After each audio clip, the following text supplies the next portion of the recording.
When you hear the term boudoir portraits, you may envision people being photographed in lingerie or nude, whether they're actually nude or it's implied. While lingerie, boudoir portraits, and nude portraits are both very popular options in my studio, they're not the only options for your boudoir session. Another elegant and versatile option is draped fabric. It's by far one of the most requested styling options for boudoir portrait sessions in my studio. Before I explain why fabric drape is so perfect for boudoir photo shoots, I've got to take care of a little housekeeping and ask for your kindness by subscribing to this channel. I've got many more videos with tips to help you have the best time during your portrait session and to help ensure that you get the absolute best portraits. So, why does fabric drape work so well for boudoir portraits? Simply put, it's classic.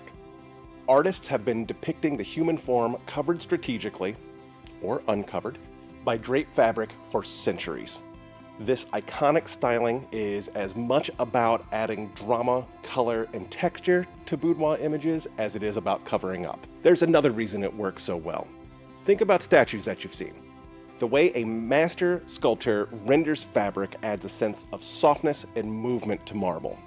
We can do the same thing with fabrics during boudoir portrait sessions. Notice how the fabric is positioned in this image and how the highlight and shadows add depth, beauty, and interest. Not only that, but the use of fabric can also work for us in a couple of different ways. We might use the lines of draped fabric to keep the eye moving around the piece of art, encouraging the viewer to see the different parts of the image in different ways. It's also not uncommon for people to tell us that they're very fond of a particular part of their body, or that their significant other is very fond of a particular part of their body. We can use the fabric to guide the eye to those specific parts of the body. Not only that, but there's another drapery look that is beautiful and dramatic, and if you decide to do it, would probably be the last look of your session. It's referred to as wet drapery. The wet drapery look goes all the way back to ancient Greece, where it was represented with mind-boggling finesse in carved marble. It's inspired artists ever since, and it's easy to see why. The thin silk is dampened, which causes it to cling to the form, becoming transparent in some places, and the effect is absolutely stunning. And it goes without saying, just because you'd like to work with fabric drape during your boudoir portrait session, that doesn't mean it's the only styling looks you can do. More often than not, people want to do multiple looks during their time in the studio.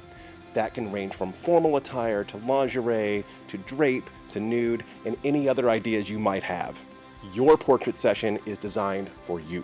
If you have any questions, please feel free to leave those in the comments below or email me from the link to my website that's down in the description.